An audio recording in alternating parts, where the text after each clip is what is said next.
Welcome, ladies and gentlemen, to another edition of the Hockey Happy Hour. And today, it's a very, very dreary, dreadful day. It brings with such sad sorrow and knowledge, and with a heavy heart, I announce the death of the Anaheim Ducks in the NHL playoffs.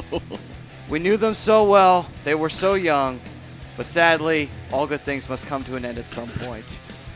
And it has. It has. I'm sorry, Brian. I'm sorry. They were this close. This close. It's horrible. We're going to have a fist fight on this show today. We might. Unfortunately, on another also not so fun note, the Pittsburgh Penguins are in the Stanley Cup Finals. That's right. And have a Game 1 victory under their belt. Welcome, ladies and gentlemen, to the Hockey Happy Hour. We are live from the BMW of Atlantic City Studios here in Mount Ephraim, New Jersey. Brought to you by Skinzano Sports Center, located at 5 Carnegie Plaza in Cherry Hill, New Jersey. Give them a call at 856-889-3434 or visit them on the web at www.skinzanosports.com. That is right. It is Stanley Cup Finals time. And it is on the Western Conference side, the Nashville Predators with Peter Laviolette at the helm, PK Subban leading the way on defense, and Mike Fisher, the captain, all against the defending Stanley Cup champions with Mike Sullivan at the helm, Sidney Crosby as captain, and without their defensive leader, Kris Letang. But not really showing that that's having too much of a problem on them. I mean, they get a victory in Game 1, albeit, though, it's a bit of an oddball victory in Game 1. Wasn't pretty. Yeah, Game 1 was anything but pretty for the Pittsburgh Penguins, but they did manage to chalk up a victory, and now they're just 3 wins away from being the first team to repeat since the Detroit Red Wings of 1997 and 1998. Yeah, it wasn't a pretty win, but a win's a win. It is. Only need 3 more of those shitty games to happen, and we could be hoisting another cup. So yeah. Meanwhile, on the other hand, the Nashville Predators managed to actually play not just a phenomenal game, they played a pretty darn good game. Unfortunately, they did everything but win, strangely enough. And they shut the Pittsburgh Penguins down an entire period with no shots on goal. They only really played terribly for 10 minutes in the first period, which allowed Pittsburgh to score 3 goals, and that's it. And then they came back and tied it just to have a goal be scored by Jake Gensel, which led to an eventual 5-3 victory with an empty netter to tally on top of that.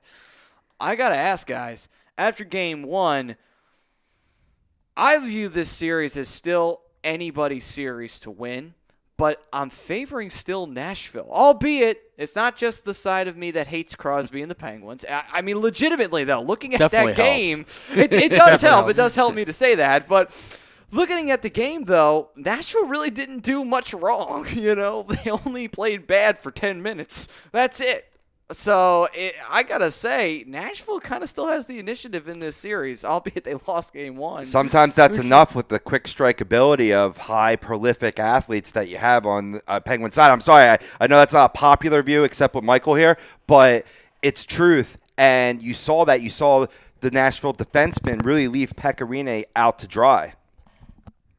No, I mean, that first period, you know, the 10 minutes where Pittsburgh scored the 3 goals. Pittsburgh was transitioning the puck while they were keeping the puck away from Nashville, and it led to 3 goals. And you know, they were putting the pressure on. Nashville couldn't clear the puck. You know, they got to clean that up. They had a very bad first period. They got outplayed for the most part, and if Nashville can clean that up, and this is going to be a long series. And I think it's going to be even longer if Nashville can clean up and play a full 60-minute game. yeah, for sure. I mean, definitely the tides changed once the disallowed goal happened. You know, and that's a lot of thing that people were talking about, and that quickly changed the momentum. Yeah, if that goal is scored and that goal counts, you take the entire Pittsburgh fan base right out of the game. And right there, you have a chance to make this game yours and yours alone. But once that disallowed goal happens and Pittsburgh scores the first goal, then it's like, oh, shit. Yeah. You know? Well, yeah, it definitely helped that they went on a 5-on-3. I mean, without that, I don't think we would see 3 goals that period, honestly. You know, I mean, they were moving the puck great and everything, but that 5-on-3 definitely helped them. We only had 1 shot. So the 1 shot, 1 goal, all that matters. But Which seemed to be a theme of this game. We'll get to that in a minute. yeah. I told you before the show, I didn't even want to watch the rest. I told my dad I want to go upstairs and just not watch this game. Aren't you glad you stayed? Yeah. Yeah, now with the outcome, yes, of course. But it was by far probably one of the worst games I've ever seen the Penguins play. It's weird, though, because when you think about it, that bad of a game, it makes you wonder if they had faced, say, the Ducks, would that have happened?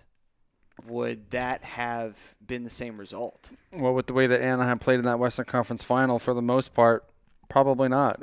Pittsburgh would have probably been all over them.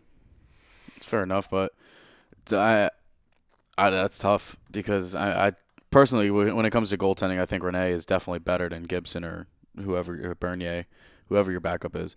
But it's hard to keep track of that side. I don't pay attention to them. But you know, it was Cheap shots left and right today. I'm just saying, man. I'm not trying to diss your team. I mean, Let's not speak. that's my grandmother's team, listen, all right? Mikey, let's not speak ill of the dead. Come on, man. Let's just focus. I agree with you, though. Pekka Rinne is better than Jonathan Gibson. So it's just when it comes down to that, I mean, you guys lost Vatanen.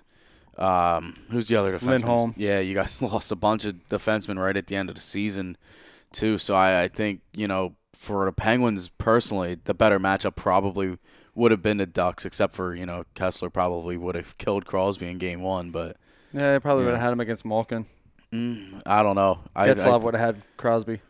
Yeah, I would probably put Kessler on Crosby though, because he's the agitator on the Duck squad. So No, he is, but Getzlaf is he shuts down the best of them. yeah, I mean, overall, though, the way that the penalties were being laid out, though, there were a couple of bad penalties going back and forth on that one. I don't really know if necessarily you needed an agitator because even with just a small smidgen of it, bad penalties were being taken on both sides. Nashville took a couple of really bad penalties, which led to a 5-on-3, which then eventually led to their 3-0 lead for the Pittsburgh. And Pittsburgh themselves took some bad penalties to go along with it. Stupid. You know, it's just like, clearly, discipline is starting to become a major issue here in this Stanley Cup Finals. But that's a good thing, though. You want to know why that's a good thing? That means that we'll probably see some fighting.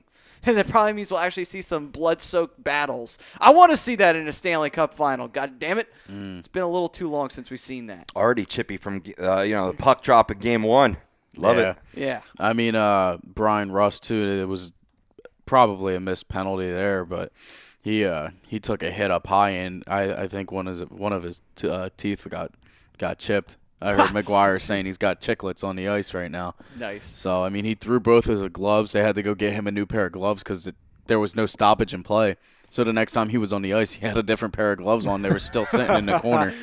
So, I mean, to me, the officiating that I've seen, I've mostly focused obviously on the Eastern Conference, but it's been horrible. It's a lot of calls if you're going to call that, you need to call that somewhere else. Yeah. No, it's been on both sides. It's been the entire playoffs. It doesn't matter what the series has been. Yeah. The officiating hasn't been good. It's for both teams. Like I've seen, you know, I say to my dad, I'm like, Penguins got away with that one there. I'm like, I can't even lie. Well, not only that too, but the offsides call. I know a lot of people are still up in arms about that, especially over in Nashville. Be like, listen. It's an offside call. You have to make it. Like, I know the view seems like his skate's not on the ice, but the thing is, though, is that the puck is not past the blue line, and that is the major factor here. Is this figure skating? Like, that's the only time you get on the edge, on your toes there, using that toe pick, so to speak. Anybody that's ever donned hockey skates, and I'm a little bit upset with Eddie Olchuk there, saying that, but you could see him dragging that. No, you didn't. It was in the air. If you skated, you pushed off. It was clearly, it was close, but it was clearly offsides. It was going to be offsides anyway. It just, at this point, that call has to be made. Like, I'm sorry. I mean, yes. And I'll get no big secret. I hate Crosby in Pittsburgh, but I got to call it like I saw it. That's an offsides call. You make that call 99.9% of the time. And I know everyone's going to be pissed off about that call. It's just like, listen, it's offsides. Live with it. The goal doesn't count. Listen, I like that angle. I like that they put the cameras in the boards along the blue line because there was a call in, I forget which game it was. Cam Fowler had a goal. And they called it off because it was offsides, and I kind of went up in arms. I'm like, "Come on, he was not offsides." Yeah. They showed that angle from the blue line, and you saw that it was clearly offside. So I like that angle, and I like that you could see that his skate was coming up. Yeah, you could be more real with yourself too, because obviously, like the refs are seeing this game speed, and we're seeing it in slow motion, and we're like, shit, all right, Yeah. Now, again, with the officiating being poor as poor can be at times, there's a few calls that they missed clear as day that should have been called. Slashing call that should have been made clear as day. Against Pittsburgh that was not called, and then the other issue is that with contact being made to guys like Matt Murray, you're shocked that no one called a goaltending interference call, because the goaltending interference has been, even if you've sneezed on the goalie, it's been called these days. It's been ridiculous. Going back to the Ottawa series, that's the same thing that happened to Trevor Daley. Is that, the one goal that he scored, which was, would be the leading goal. I mean, we ended up scoring like 3 minutes later in that game, but it's still the fact that that's a momentum swing, because that was in Ottawa. And, for us to score a goal like that and then get overturned because Carlson pushed him in, it's like, he's fighting for the puck down there, and then, it's so tough to call. And that's something else, too, that they need to start worrying about and looking at when they do these challenges is are these players getting pushed in? Yeah. And a lot of times I'll see it, and fortunately he didn't go against Anaheim a few times with Corey Perry, but these players getting pushed into the goalie because they know they're going to get the call. Yeah. Yeah. And that's one of the other things you got to take a look at. And not only that, you have to get a more specific definition of what goaltender interference is, because clear as day, the refs don't know. It's up to their discretion. And there's a lot of times that the refs are wrong, that's not goaltender interference. The goalie had more than a fair shot at making the save. Just because his player might be on this side and an illegal and the enemy player might be here, he got shoved into the goalie. That's not goaltender interference. And then the same problem is that he only barely touched him. That's not goaltender interference. Yeah, if you're bulldozering into the guy and then you score, obviously, or even just make that, contact to the hard point where contact to the goalie where he can't get up and settle himself, you need to call that. Yeah. But, like, if he's coming in and hits you with the stick and then you score, like, if you're not off balance or anything, then it should be a good goal. Yeah. Or you tap skate blades. Yeah. I've seen a couple goaltender interference calls on that. Yeah. Happens a lot. I mean, it's hockey. You're bumping into people everywhere. Yeah. So. But, I mean, it goes back to the simple fact of, without the crease rule nowadays, which is understandable, you have to start getting a little bit more careful with, okay, what's goaltender interference, what's not goaltender interference, what's this, what's that. You have to get a better definition. You have to get a better definition of, okay, if a player gets shoved into the goalie and the goalie gets pushed into the net with the puck under him, does that goal still count? Because how's that fair? The goalie made the save. He made the initial save, and he's got the puck on top. He's on the puck. The referee just hadn't blown the whistle yet. I know they have, was the referee about to blow his whistle? But then the refs, they'll throw that one up as, no, that's a good goal because I hadn't blown my whistle yet. It's like, no, you were about to blow your whistle. That doesn't count. They got to get better definitions for that. They have to get better definitions around that crease because it's getting ridiculous now. It's getting absolutely ridiculous. I think they need to go back to the international rules where if your skate or any part of you is in the crease, goals should be disallowed. They'll have another crease rule controversy from 99. That's a little too much for me, man. We got people chiming in on YouTube, want to give them some love. And if you want to get some love out there, chime in, live chat on YouTube. We'll answer questions or answer our question. Which player will most likely win the Conn Smythe? Crosby, Malkin, Rene, Subban, or someone else?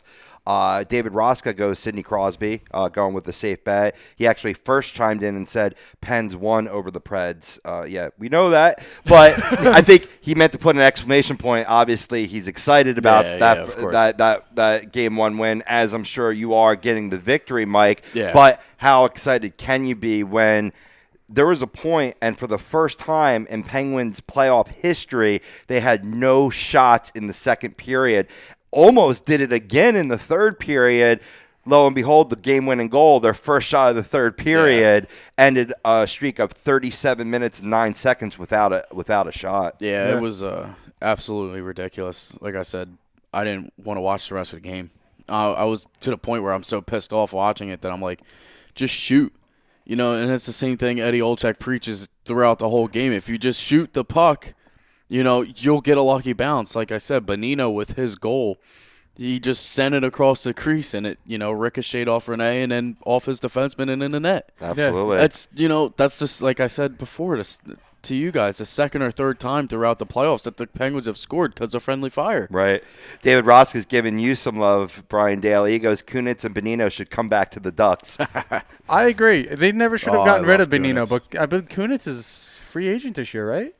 He's a free agent I after don't this know, season. but you got to think, too, he's 37 years old now. I mean, he's going to be a great veteran presence, but we still need a third line winger. So. yeah, he still plays like he's like 25 though. You know what? I think especially if the Penguins wind up repeating as Stanley Cup champions, Kunitz is probably going to wind up going to a younger team. I could imagine he probably would. He's a guy that you can't lock. Yeah, you can't. There's no reason to waste. It wouldn't be a waste because I'm not saying that he is. I mean, this is his fourth trip with us, going to the Stanley Cup in his 10 years here. Yeah. Was he on the Anaheim Ducks when they went to the Stanley Cup Finals? Yeah, that's where he won his first cup. Okay, I was wondering about that. Maybe go ahead. I was gonna say I think he left in 07, right after. You're right. Yeah. And you're then because right. the team kind of got dismantled a little bit after 07. And then he went to the Cup in 08. Obviously, we lost, and in 09 where we won. And then last year we won again. So you talk about a lucky bastard. He jumps from the Anaheim Ducks that just won a Stanley Cup. He goes to the Pittsburgh Penguins that were on the verge of winning a cup. Jeez. And it could have happened that he comes back to Anaheim because Rob just confirmed that Chris Kunitz will be a free agent after this year. Yeah, it's a shame too because obviously Crosby's been one of Crosby's favorite line mates, throughout his years here, and it's just I love the guy. There's nothing to hate about Chris Kunitz. Speaking from the opposite ice, he's a pain in the ass, Chris Kunitz. He always scores on us. It happened. Even when we owned the Penguins, he still scored on us. It was he was like Pascal Dupuis. He always had to score on us every time. I'm gonna cry now. I love Pascal. Me and my dad were talking about it. He said the guy asked what Penguins jerseys you guys have, and he's like, I have a Pascal Dupuis. He was like, who the hell is Pascal Dupuis?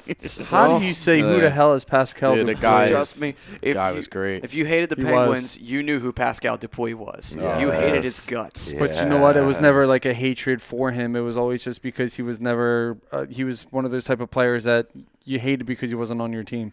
I could say that. Yeah, he was good, and he was a player that played by the rules. He wasn't a dirty, cheap shot artist that any stretch of the imagination. Hindsight being 2020, I wish we hadn't gotten Talbot. I wish we had gotten Dupuis. I love Max Talbot too. And all the Flyers fans that are tuning in, because I shared this in the official Flyers group, a lot of people tuning in.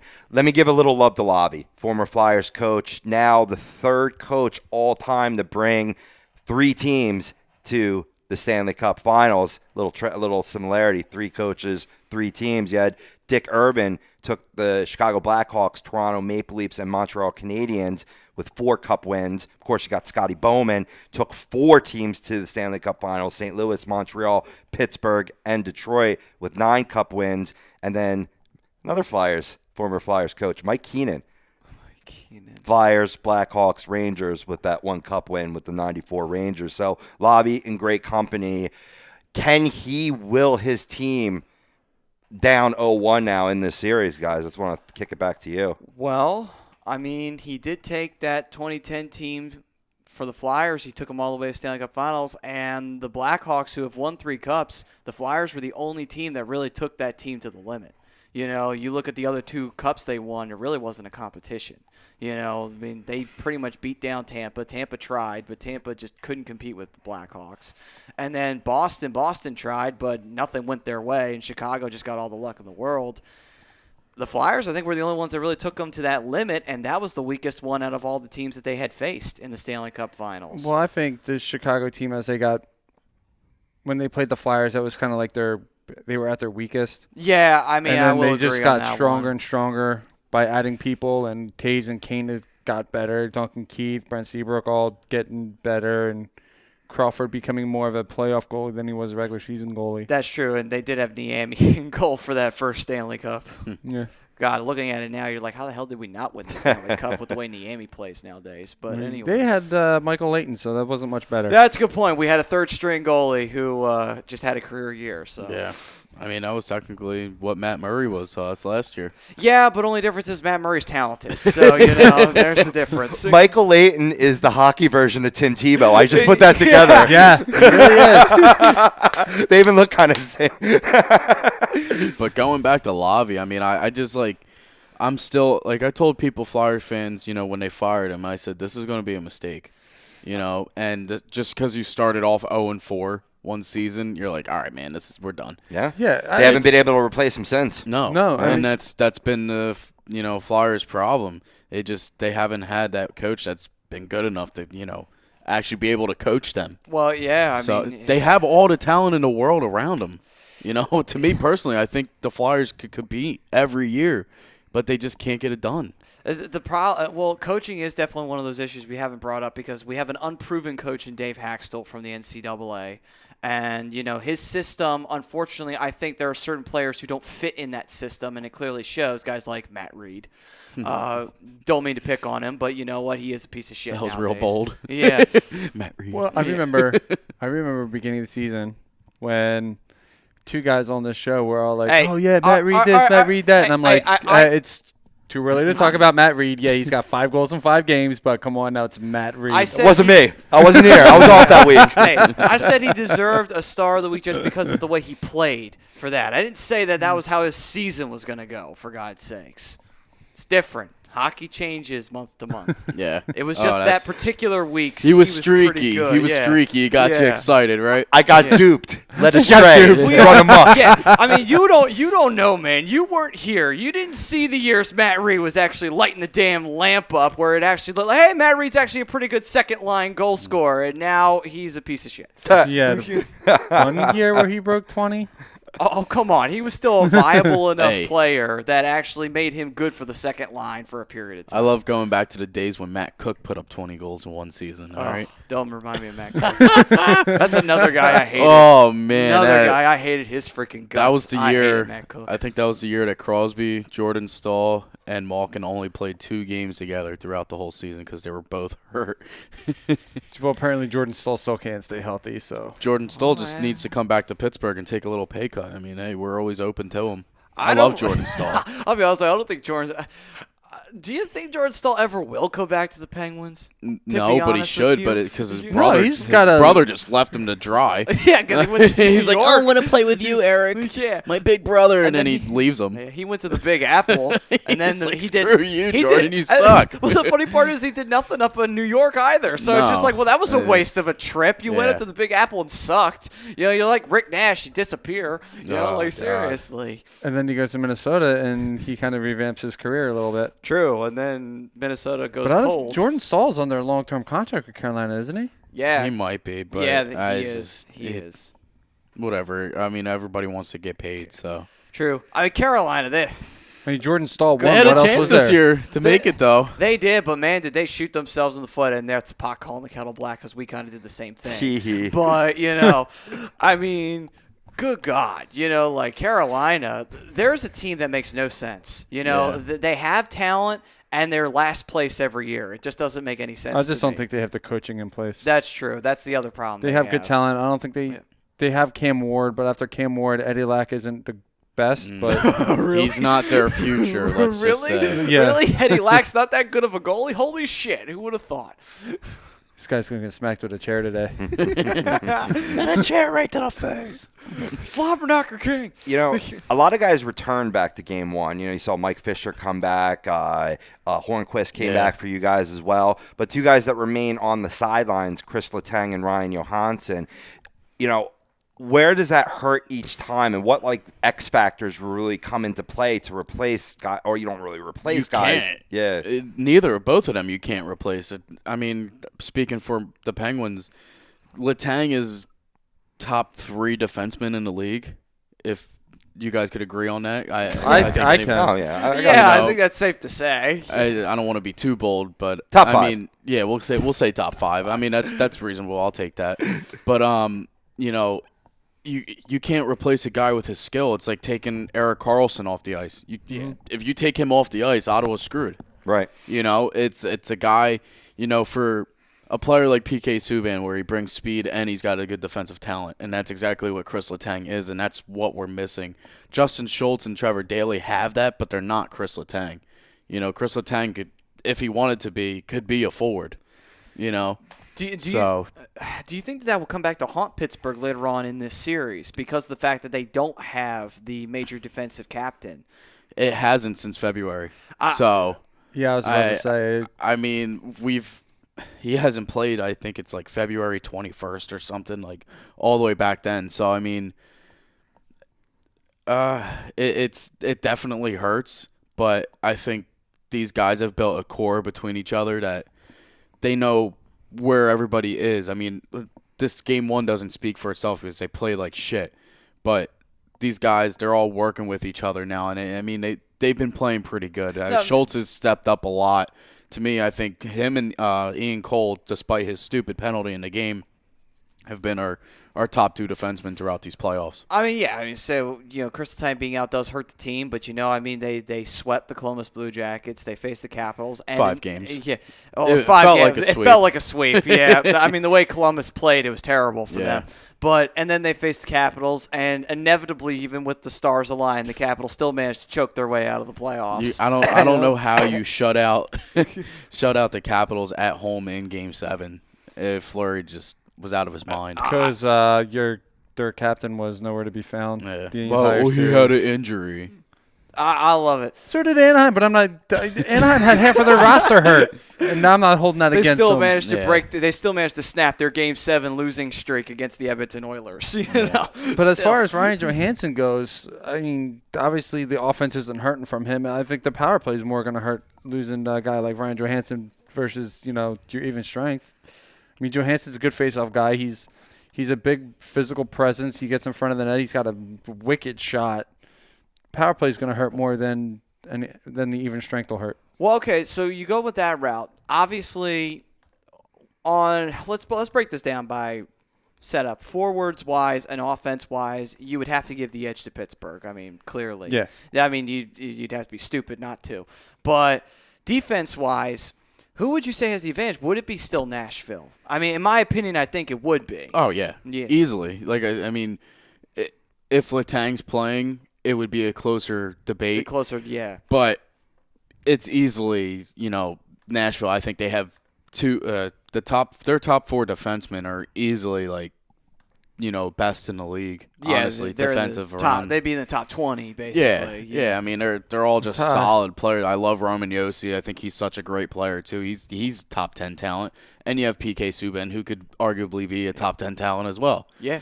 I mean, Norris Trophy winner there, so it's just. I don't think there's any much debate in that. PK Subban is clearly he's in the top 10. Yeah. I think you could definitely argue top 5.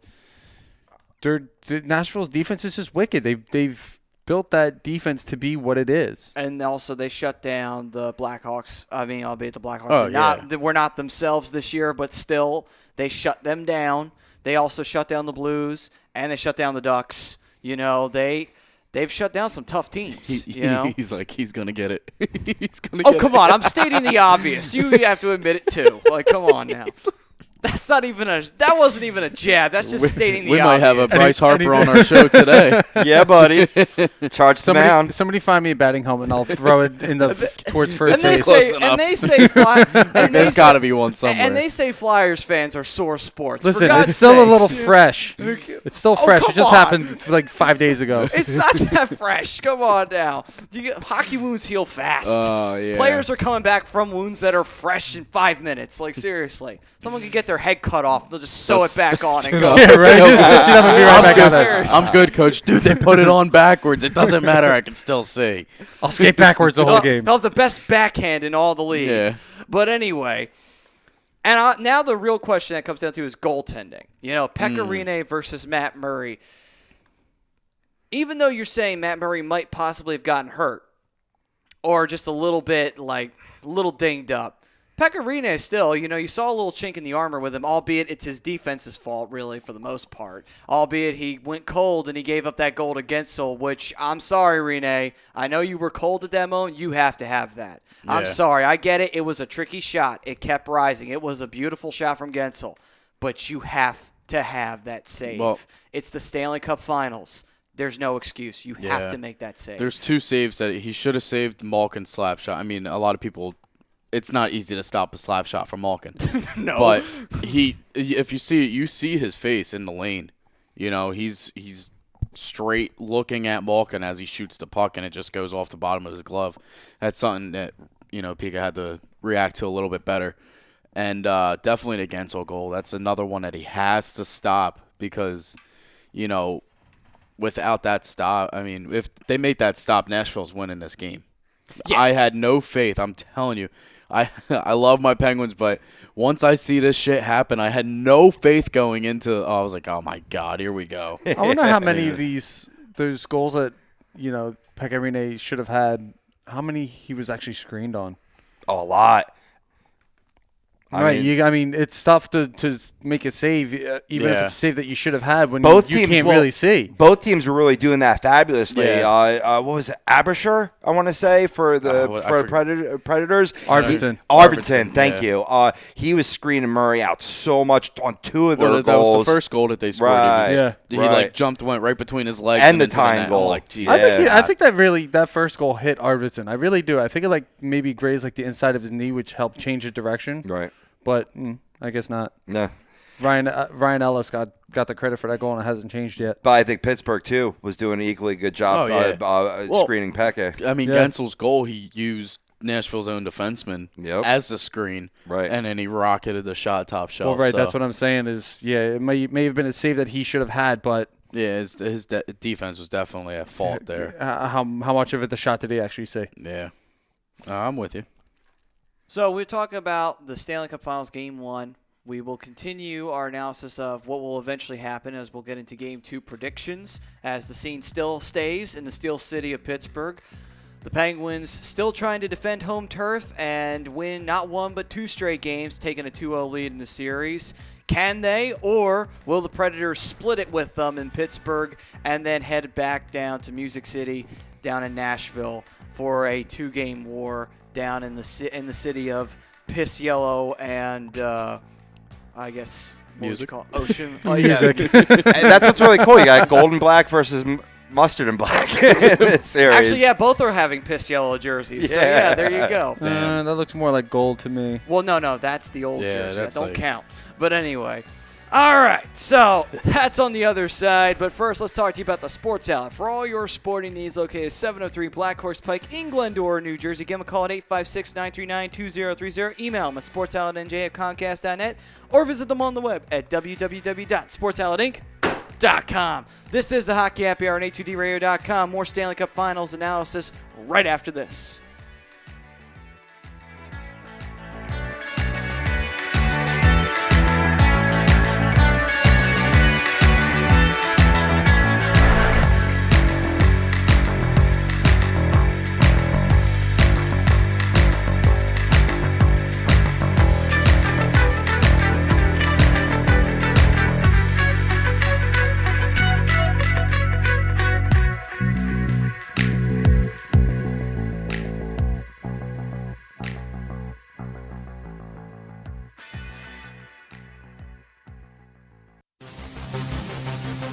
Welcome in to the worldwide leader of what? Real talk, A2DRadio.com.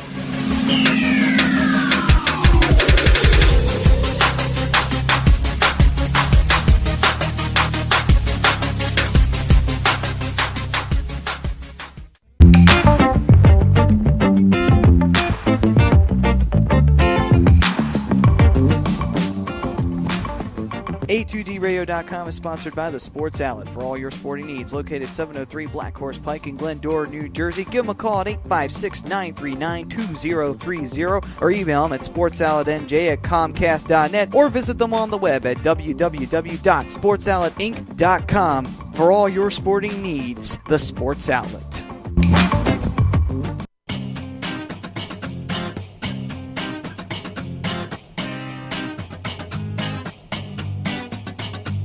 A2DRadio.com is proudly sponsored by Gibson Mayer LLC Certified Public Accountants. Gibson Mayer, located in Yardley, PA, is a leading accounting and business consulting firm with a proven track record of handling critical issues with expertise across many different industries, including construction, distribution, hospitality, manufacturing, real estate, service trades, merchandising, professional services, and professional athletes. Give them a call at 215-369-3300. That's 215-369-3300. Your initial consultation is always free, and if you tell them that Tom and Mike from AM and the PM sent you, you'll receive 15% off all income tax services completed by February 15th. That's Gibson Mayer LLC Certified Public Accountants, 215-369-3300, or visit them on the web at www.gibsonmayer.com. That's gibsonmayer.com.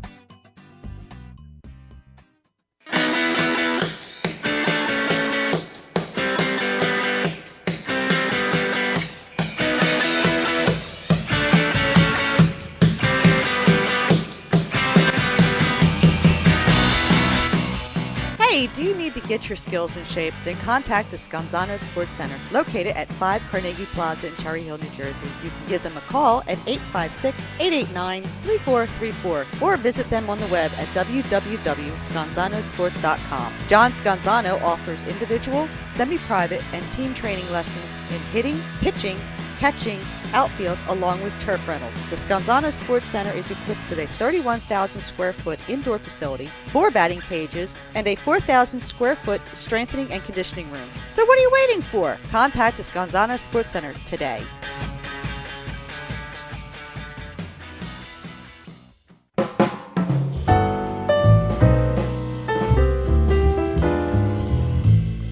Fellas, you ever come in from that baseball or football game and your woman won't come near you because you stink beyond belief?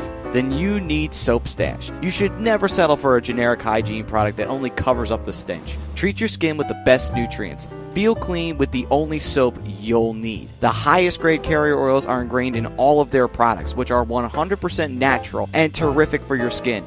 No sulfates, parabens, or phthalates, and synthetic fragrance free. Contact Soap Stash for your sample package and give your woman what she deserves. You can contact Soap Stash at 844-890-3197 or visit them on the web at soapstash.com or Facebook at Soapstash LLC. Once again, their number is 844-890-3197. Soap Stash, the new soap standard.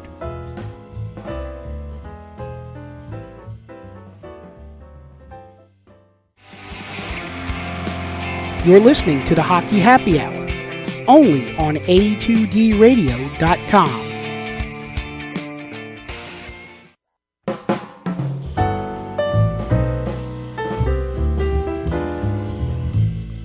Fellas, you ever come in from that baseball or football game and your woman won't come near you because you stink beyond belief? Then you need Soap Stash. You should never settle for a generic hygiene product that only covers up the stench. Treat your skin with the best nutrients. Feel clean with the only soap you'll need. The highest grade carrier oils are ingrained in all of their products, which are 100% natural and terrific for your skin. No sulfates, parabens, or phthalates, and synthetic fragrance free. Contact Soap Stash for your sample package and give your woman what she deserves. You can contact Soap Stash at 844-890-3197 or visit them on the web at soapstash.com or Facebook at Soapstash LLC. Once again, their number is 844-890-3197. Soap Stash, the new soap standard.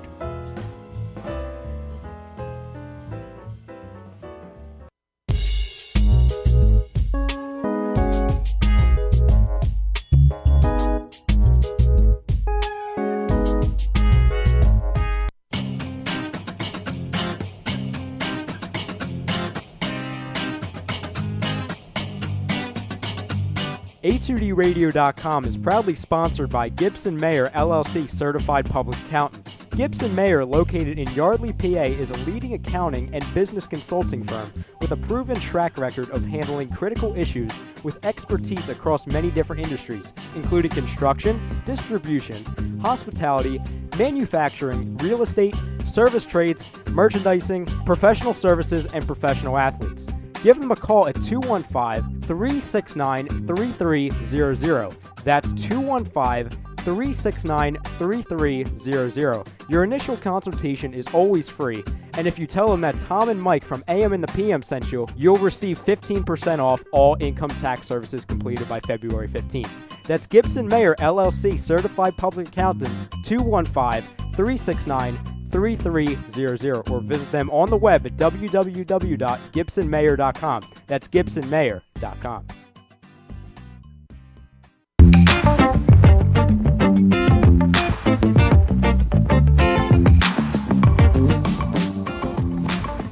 A2DRadio.com is sponsored by the Sports Outlet for all your sporting needs. Located 703 Black Horse Pike in Glendora, New Jersey. Give them a call at 856-939-2030 or email them at sportsoutletnj@comcast.net or visit them on the web at www.sportsoutletinc.com for all your sporting needs. The Sports Outlet.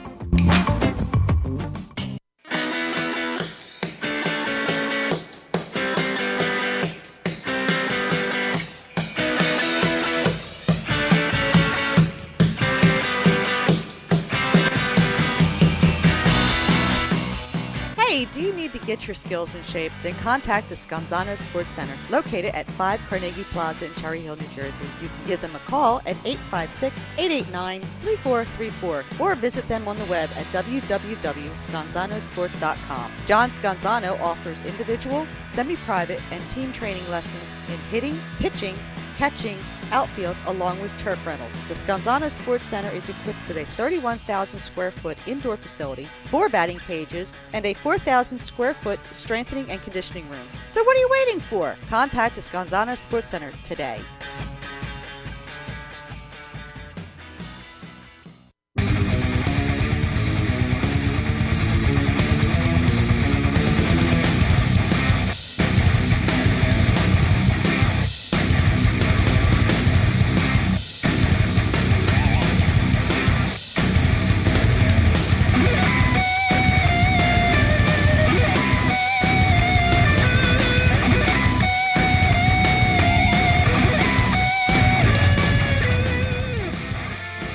Welcome back, ladies and gentlemen, to the Hockey Happy Hour, brought to you by the Soap Stash. You want to know what is the best soap out there? It's the Soap Stash. You want to know why? Because you can treat your skin with the best nutrients, and you can feel clean with the only soap you'll need. They have the highest grade carrier oils and are ingrained with all of their products, and they are all 100% natural. Au naturel, as they say. Contact Soap Stash today for your sample package and give your woman what she deserves. You can contact them at 844-890-3197 or visit them on the web at www.soapstash.com. But they do prefer you to order on Facebook at Soapstash LLC. Do they still have a special going on, Rob, or is that past? Not currently, but there'll be another one coming soon. But they are all natural, much like Ariel Winners that we were talking about before the show. For all you modern you know I had to throw it in there. That's what for I all do. you Modern Family fans out there, and for all you lady fans out there, actually, which I think all 4 of us are. No. I have to say. I love my girlfriend. Right? Yeah. All right, then. Now, before we dive in to a Game 2 predictions, I do believe it is time that we go back in time and we find out what happened today in hockey history. But before we go to Brian with that, it's being brought to you by Liberty Event Rentals. They're located 2154 East Cambridge Street in Philadelphia, PA. Give them a call, 267-314-7368. They have tables, chairs, tents, linens for any and all of your event needs. Hopefully you use them for Memorial Day, and hopefully you use them for the next holiday event that you have coming up. And you can find them on the web at www.libertyeventrentals.com. Use it for the 4th of July. It's the next one coming up. That is true. See the fireworks. Mm-hmm. All right. Brian. All right, so May 30th in 1946, Toronto Maple Leafs signed amateur Howie Meeker from the Stratford Seniors. Interesting. Stratford Seniors. Interesting. 1979, Don Cherry named coach of the Colorado Rockies. Oh, The announcement came 1 week after he was fired by the Boston Bruins. Don fucking Jerry. Oh, God. I love that guy. I'm sorry. He's Like I know awesome. everybody hates him. I but, love him too, man. Like his Funny. suits are a little extreme. But A little. Okay, that's interesting. I don't think anybody really knows the game better than Don Cherry does. And the way that he goes about it's phenomenal. I mean, He's such a dick. And I love it. Well, you know why he's a dick? It's because he could never beat the Montreal Canadiens. No matter how hard he tried, his Bruins could never beat the Montreal Canadiens. They just sucked when it came to facing the Canadiens. 1985. Maybe I cursed because I was born in 1985. Maybe I was accursed. Philadelphia Flyers lose to the Edmonton Oilers 8-3 in Game 5 of the Finals and leading Edmonton to a Stanley Cup championship. Wayne Gretzky won the Conn Smythe Trophy for scoring a goal and assisted on 3 others to set a single-year playoff record for assists and points. Now you're going to get hit by a chair. Yeah. Move on. Edmonton's Yari Curry, same year, tied a Stanley Cup record for 19 goals in the 85 playoffs. He also tied the mark set by Reggie Leach in 1976. God, so not only did they beat the Flyers, they tied one of the Flyers' records that year. That they did. God. Wonderful. Delightful. 1991, New York Rangers traded Brian Mullen and future considerations to the San Jose Sharks for Tim Kerr. Tim Kerr was still playing. My God. And well past his prime. What is wrong with you? Well, that sounds like the Rangers of today. That is a good point, yeah. Marty Very St. good point. Louis. Well done. You Well know, done. Yeah, very, very good Old point. habits die hard. Yeah. That is true. All right. Also in 1991, another trade being made here involving the Philadelphia Flyers. Flyers trade Scott Mellenby and Craig Berube to the Edmonton Oilers in exchange for Dave Brown, Corey Foster, and Yari Curry. Brownie. But Oh, then my God.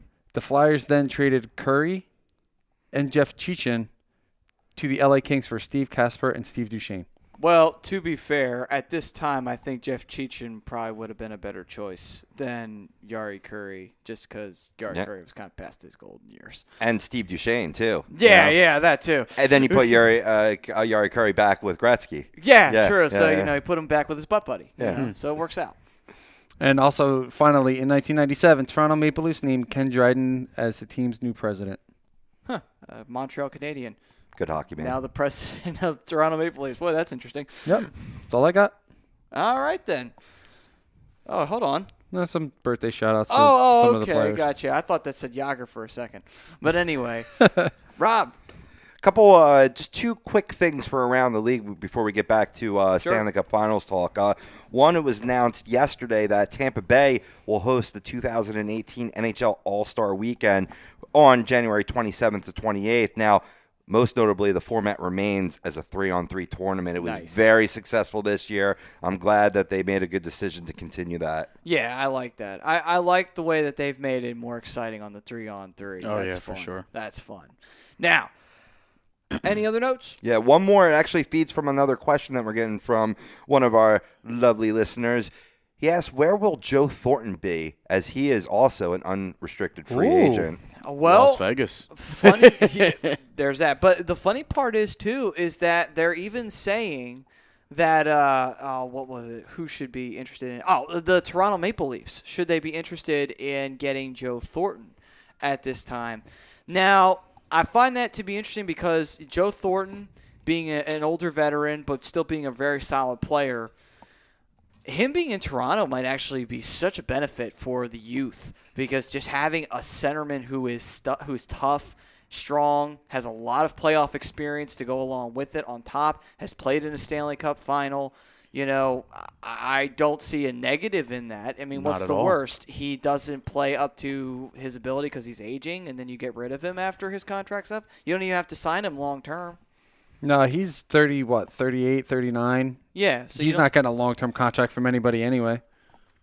Yeah, that's a guy, as much as he's impacted your franchise as well, it's so hard to waste. Like I said again with Kunitz, it's not a waste, but it is because you want a younger talent that's going to be there for years to come. You kind of have no choice. Yeah, You know, it's when you get to that certain age, you realize, he just, Still produce, but it's not worth that keeping slot, you know. Right. I mean, if you're a Stanley Cup contending team and you're on a borderline where you're missing like a specific type of player, Joe Thornton could be that answer. Yep. He could be. I mean, Toronto, like you said, they wound up ahead of schedule, and they made the playoffs this year. Imagine them with Joe Thornton on their line, being able to feed guys like Austin Matthews and such Oh, like yeah. that. Well, Right. here's the problem with Joe Couldn't agree Thornton. with you more. Here's the thing with Joe Thornton. Joe Thornton's probably at the point of his career where he just wants a cup.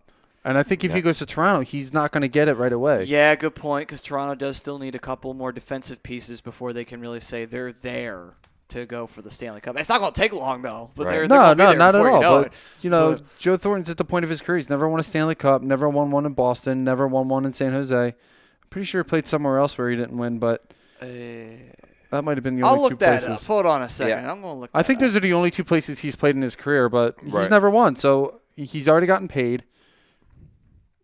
I'm sure he just wants his name on his name on the Stanley Cup. Right. And Yeah. while Maddie looks that up to corroborate your point, yeah, July 2nd, he'll be turning 38.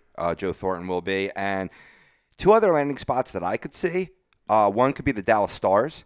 I think that could be a good landing spot for him to give them one more proven goal scorer, a good leader to put them over the top if he wants to try to compete for a cup now.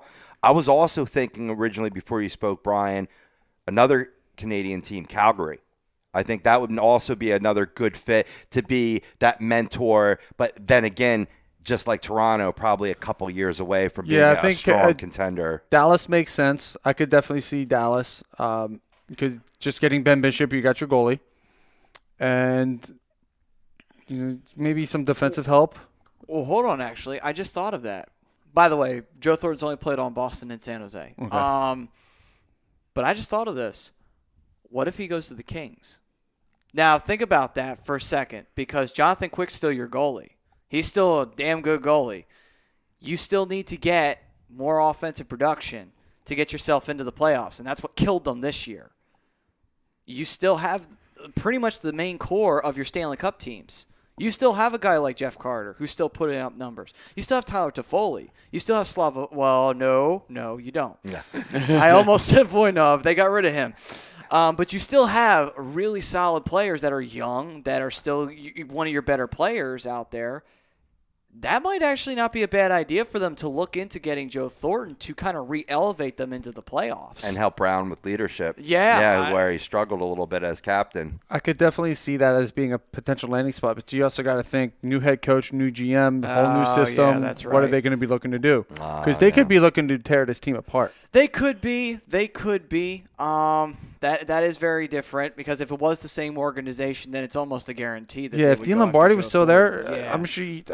He would have called Joe Thornton by now. All 30 teams. Listen, all 30 teams are going to consider Joe Thornton, but Of it's course. going to be a matter of money. It's going to be a matter of what does he want as a player? Does he want a cup? Does he want to get paid? Does he want a contract where he's going to get paid, or what? Yeah, as a take player, a what pay does he cut, want? come to Pittsburgh. I mean, why not? You could do that, or you could take a pay cut and go to Chicago, or Contender. You could Yeah, that's the thing. Like you said, he's going to want to win a cup, so he's going to want to go to Washington's going to be a whole new team next year. I could tell you that now. Yeah. Oshie's a unrestricted free agent. Well, Kevin Shattenkirk. I'm Yeah, hearing Oshie is very close to re-upping with Washington. I don't know. Do you think I that I that's think hear he that might be deal's leaving all it. but done. to be honest with you, do you think that that's honestly a mistake by Washington? Going after Oshie again, or No, because I don't think it is. I don't think so either. Yeah, I mean, I- let's be honest. I mean, is that team bad? No, it's not. They just, Not at all. again, they've consistently found a way to get themselves eliminated in Yeah. the playoffs. The team's still not bad. Oshie's with a contender there, but Oshie's going to want to get paid, and being in Washington, he's probably not going to get as big as a paycheck as he would somewhere else. Yeah, I mean, he could wind up. He could go to Toronto, He could go to Toronto, where he could get paid and work with the great young talents that they have already. or Oshie could go to Boston. That would be scary. And I really actually am starting to worry about that. I think he could be a heavy contender. to go to Shattenkirk's not Boston. staying. I really have a Shattenkirk feeling. definitely not staying. I really have a feeling that Oshie's probably not going to stay. Brian, I think you have a compadre here with David Roska because he goes again, why not Thornton to the Ducks? I like him. I hope he listens more often. I mean, that's not a bad idea, but he's not going to be a third-line center. You have Kessler, your second line. Getzlaf is your first line. I don't think he's going to come on here and be a third-line center. So that's the reason why I didn't bring up the Ducks, because they're a little congested there. You know? They are. It's center position. They are. I mean, I like Chris Wagner in the third spot. and I hope they kind of keep him there. And if anyone of the Flyers ilk that says, well, would he come to the Flyers? Absolutely not. We don't have the money. So that's not going to happen. Yeah. I mean, they could very well sign Thornton. Again, it depends on the type of money that he wants to see. That's what he wants. Yeah, I don't If Paul Holmgren was still GM, maybe you might say it. He would go after Joe. He would trade away Shane Gostisbehere to the San Jose Sharks to go get Joe Thornton. Or just his rights anyway. Yeah, probably. So, but I mean, Joe Thornton, where he's going to wind up being, my final opinion is I'm really favoring him possibly going to the Kings. I know, like you said, new coach, new GM, but I really think if the Kings want to be smart about this, they still have their core for their Stanley Cup teams. You still have Johnny Quick as your goalie. I don't know. It doesn't seem like a bad move in my opinion. You want to get back into the playoffs. You're still a contender if you get the right pieces in place. No, I don't disagree with you whatsoever. It's Jordan Thornton. He's going to be a guy that all 30 teams are going to be interested in, but it's a matter of is he a fit? What does he want? Is the team that he's going to are they really a contender? True. Another team that we could consider Minnesota. I thought about Minnesota. The whole league, like you said. Yeah. I mean, he's going to be looked at by the 30 other teams. I know. I'm trying to think of what realistically what teams should go for him. 31. Well, no. Well, yeah. San Jose's really not going to look at him, so you got 30 other teams that are. No, yeah, that's a good point. Yeah, you're right. I mean, they might consider re-signing him. So they can, but if he falls through with the expansion draft, I think somebody's going to scoop him. Well, that area, yeah. but again, if he wants a cup, then he's going to be like, he's not going to want. I want to be. But honest. he's got a no movement clause in his contract, right? Yeah, so he's not eligible. He can't go. Yeah, so he can't go. So actually, 29 teams will be looking at it. How the hell does this draft work? That's what I've watched hockey for a lot of years, but I've never had to see this. Well, neither have I. The expansion draft, how it works is that you have certain players that are going to be left unprotected by teams. And you have to have at least 5 forwards are going to be protected, at least I believe 4 defensemen. 2 goalies got to be protected. And then if you have a no movement clause, you are automatically protected. You will not be able to move. That's why, unfortunately, the one I want to see go from the Flyers can't go, which would be Valtteri Filppula. He can't leave. Yeah, well, Fleury, I'm pretty sure, has a no trade. I think his is partial, no movement. Oh, okay. So I don't think he would want to move. That's a little though. bit trickier. I think if he winds up waiving that, which if Murray winds up winning another cup, I could see that happening. But Vegas if he could beat a backup and keep winning cups, I mean, that is true. Why not? I mean, do you? Okay, actually, since you're here, do you honestly see Fleury leaving and going to Vegas? Maybe not Vegas. Do you see what team do you see him going to? I mean, that's definitely hard to just pick a team right now, but I love Fleury. He's one of my favorite players. Since I've been watching, he's been one of the guys that have been there all the way, and it's just, it sucks. It really does. But I mean, we got a great young talent in Matt Murray, and Tristan Jarry in the AHL. That's Murray 2.0. So it's just it's hard to keep him in that spot. But damn, I would say Dallas, but they got Bishop now. Trying to think, maybe a team like Toronto or Carolina. Well, Toronto's got Freddie Anderson. I don't believe in him. I really don't. I mean, now you're gonna get hit with a chair. Not really. He's not a Duck anymore. Yeah, and that's why he's not a Duck either, because he's not good. But I mean, I thought he was good. He got Anaheim into the deep runs into playoffs, and he got to help get Toronto to the playoffs this year. A team that really needs a goalie that would be in Canada would be the Jets. Yeah, Winnipeg, okay. I think, really needs a goaltender, and he could 100% start there. I mean, he's back in his own country. If I don't want to lose Fleury. I'm sorry, it's just the way you said. You can't keep them both, man. They're both starting goaltenders in this league. But it's just go with the younger version. Come on. I mean, obviously, I'm taking youth all day. I know where. But I think Winnipeg. If you ask me right now, Winnipeg definitely needs goaltending help, and they're a team that could, potentially be. I agree. They're not a division, team, but they're definitely a wild card potential. I like it. I actually think Winnipeg would be a really good fit for Marc-Andre Fleury. Yeah. All right, then. So, Winnipeg, meet your new goaltender, Marc-Andre Fleury. I mean, am I wrong? Winnipeg needs help huge, for So, You're not wrong, sir. Fleury gets to be the goalie of Winnipeg, gets to work with that piece of shit, Dustin Bufflin. Man, it's a shame. I don't know. I could care less for him. I would love him on Pittsburgh, but playing him is Dustin Bufflin's a piece of shit. He's a piece of shit. he's a POS, huh? Yeah. POS. But anyway, so we're going to go and head to break. When we come back, we'll talk about Game 2 predictions and see what is coming up for Game 2 in Pittsburgh between Nashville and the Penguins in the Stanley Cup Finals. But first, we'll talk to you about Gibson Mayer, LLC, your certified public accountants. They're located at 301 Oxford Valley Road in Yardley, PA. Give them a call, 215-369-3300. Tax season was here, but be ready for next year. Be ready, be prepared. Get Gibson Mayer. This is the Hockey Happy Hour on A2DRadio.com. We'll be right back with Game 2 predictions and analysis after this.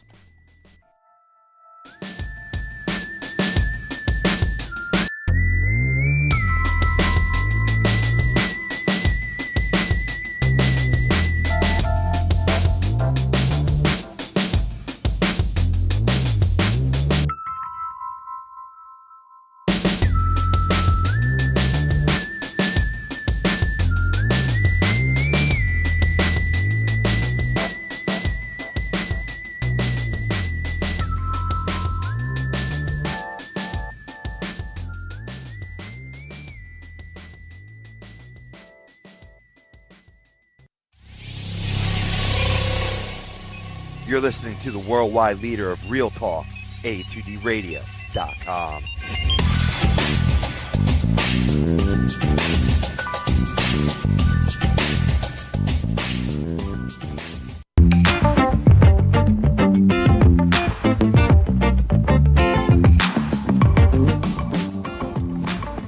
A2DRadio.com is sponsored by The Sports Outlet for all your sporting needs. Located at 703 Black Horse Pike in Glendora, New Jersey. Give them a call at 856-939-2030 or email them at sportsoutletnj@comcast.net or visit them on the web at www.sportsoutletinc.com for all your sporting needs. The Sports Outlet.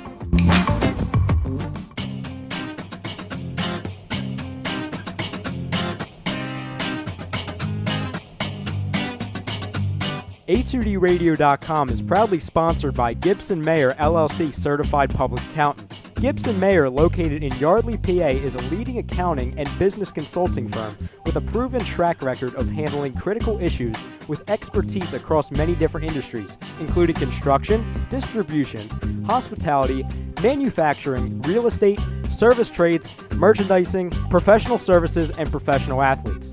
Give them a call at 215-369-3300. That's 215-369-3300. Your initial consultation is always free, and if you tell them that Tom and Mike from AM and the PM sent you, you'll receive 15% off all income tax services completed by February 15th.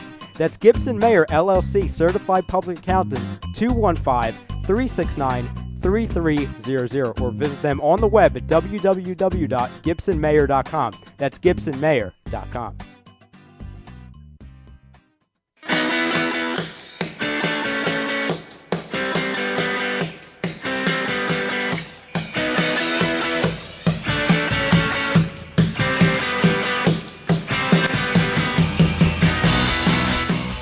Hey, do you need to get your skills in shape? Then contact the Scanzano Sports Center, located at 5 Carnegie Plaza in Cherry Hill, New Jersey. You can give them a call at 856-889-3434 or visit them on the web at www.scanzanosports.com. John Scanzano offers individual, semi-private, and team training lessons in hitting, pitching, catching, outfield, along with turf rentals. The Scanzano Sports Center is equipped with a 31,000 square foot indoor facility, 4 batting cages, and a 4,000 square foot strengthening and conditioning room. So what are you waiting for? Contact the Scanzano Sports Center today.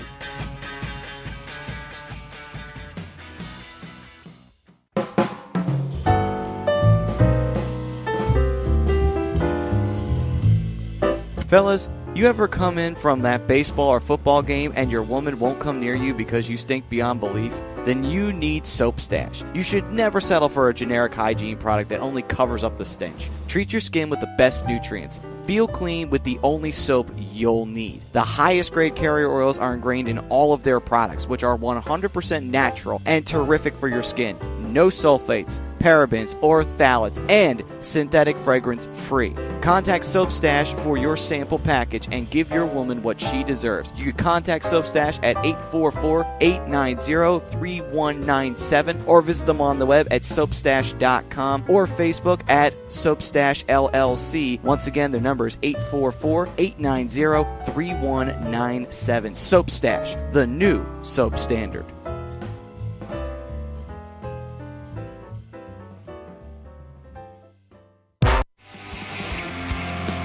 You're listening to the Hockey Happy Hour, only on A2DRadio.com.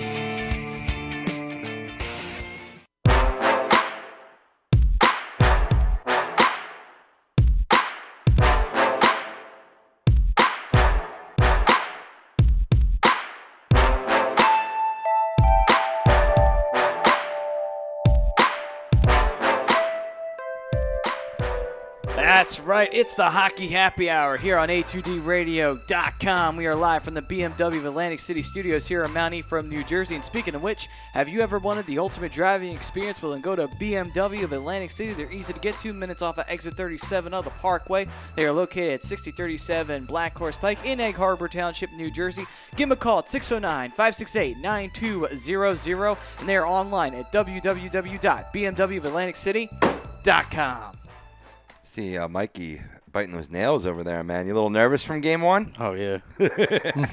Well, before we get into Game 1 predictions, we do have our Twitter poll that is going on, and it's who will most likely win the Conn Smythe. And the choices were Pecorine, Sidney Crosby, as well as Evgeny Malkin, and what was it, PK Subban. Correct, the Mundo. I made the poll. You'd think I'd remember the names. But anyway, Rob, why don't we give away those results? Yeah, right now, believe it or not, it's tied between PK Subban and Evgeny Malkin. Wow. Not giving any love to Crosby. Now, well, nobody wants to. I mean, let's be real. Now, I don't think all the results of votes have come in fully on Twitter. Sometimes it needs to update because I could have sworn I did see votes for Sidney Crosby. And I mean, because I voted for Sidney Crosby personally. Yeah. So still 23 hours left to vote, but it'll be interesting to see. I mean, this is all semantics. We only seen game one, but based on what we've seen in these playoffs, I went Crosby because the Penguins have been battered, and the one consistency, I mean, well, Malkin, you could say that too, but Crosby, I've liked his level of play just to call it down the middle. He's playing a good physical game, not really crying about all the shots because he is taking a lot of shots, a lot of dirty shots I think every game he's had his helmet ripped off. Right. I mean, but another interesting note last night was his 55th playoff game with multi-point playoff game. Nice. In history, which he's like 4 behind in being the top 3. Which I forget who has 77, but obviously number 1 is 108 with Wayne Gretzky. Right. But he's getting there on the top list. You know what Crosby is? He's an obsolete mule. No. No, actually nothing could be further from the truth. I just hate him. But if he was wearing a Flyers jersey, I'd probably No, you would stop it. Stop it. You would be praising him like I praise him. Him and Lindros can go cry in the corner. So, with that being said, those Twitter poll results were brought to you by the Scanzano Sports Center, located at 5 Carnegie Plaza in Cherry Hill, New Jersey. Give them a call at 856-889-3434 or visit them on the web at www.scanzanosports.com. And now, Game 2 predictions.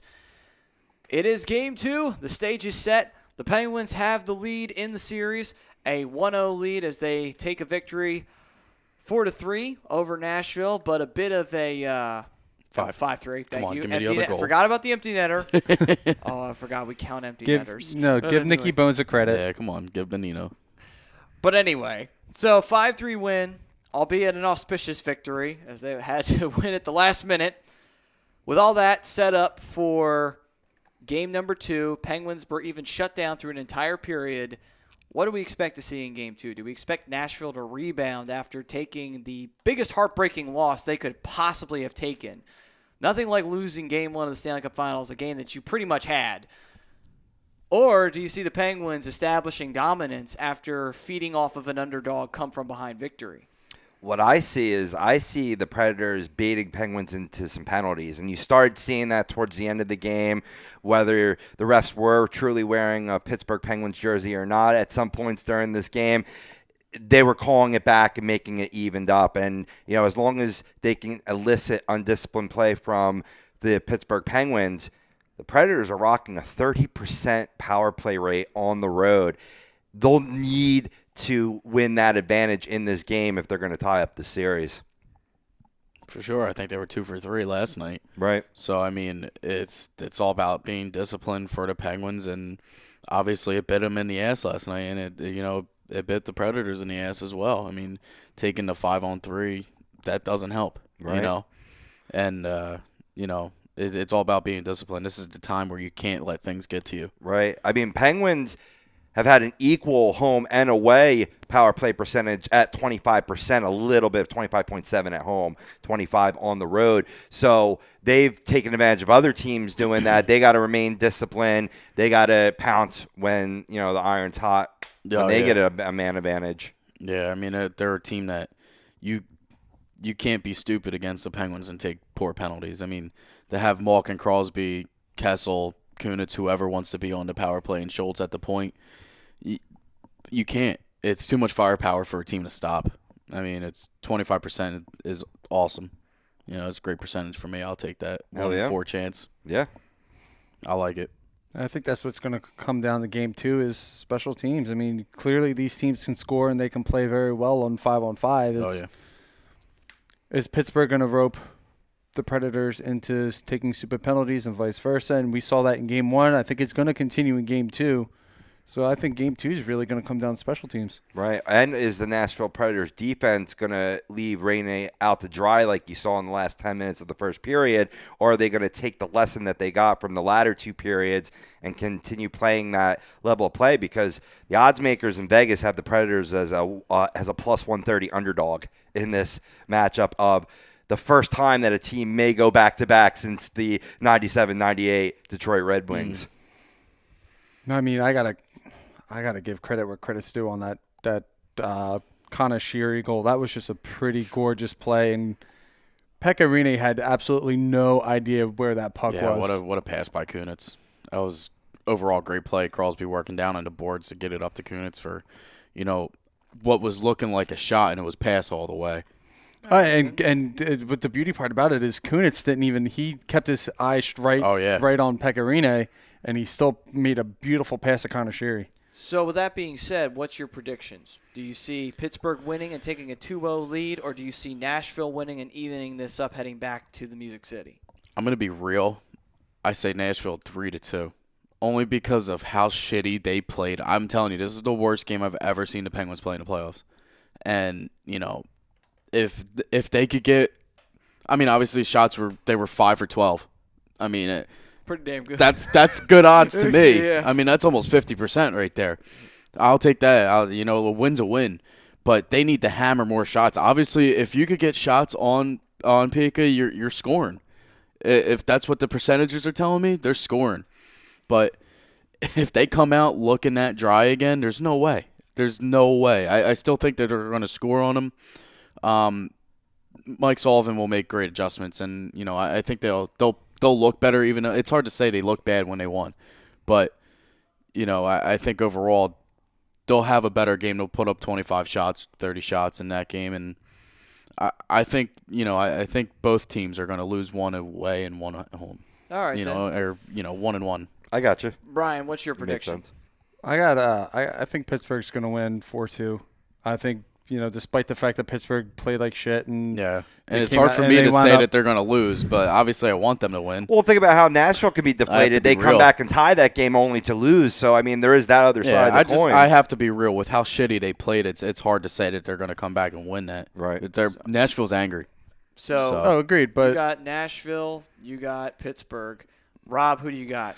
I got Nashville. Just based on these stats and the way the tail end of that game worked out, I say they tie up the series. But because there'll be 2 more games before we're next on air, I'm going to go ahead and say that Pittsburgh wins both games on the road in Nashville. Wow. Yeah. I'm going to say the opposite. I'm going to say Pittsburgh wins game 2. And it's still a close game, but I think Nashville comes back and wins both games at home. Okay. And then we tie the series up where it's a home advantage series. Okay. Because I could very easily see that happening where both teams Very feed easily off could. their I mean, I think Nashville's- they're actually going to wind up splitting. Pittsburgh's coming back to Pittsburgh up 3-1. Nashville's going to come back 3-1, just Probably. like the Cavs last year. All right.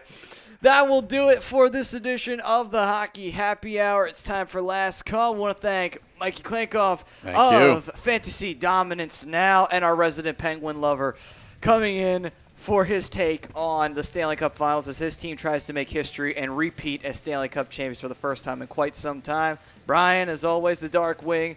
Me, Matt Sudi, and Broken Rob Pove over there in the producer's chair. This has been the Hockey Happy Hour on A2DRadio.com, brought to you by the Scanzano Sports Center. We will see you guys next week for Game 2 and Game 3 right after next week on A2DRadio.com.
Welcome in to the worldwide leader of what? Real talk, A2DRadio.com.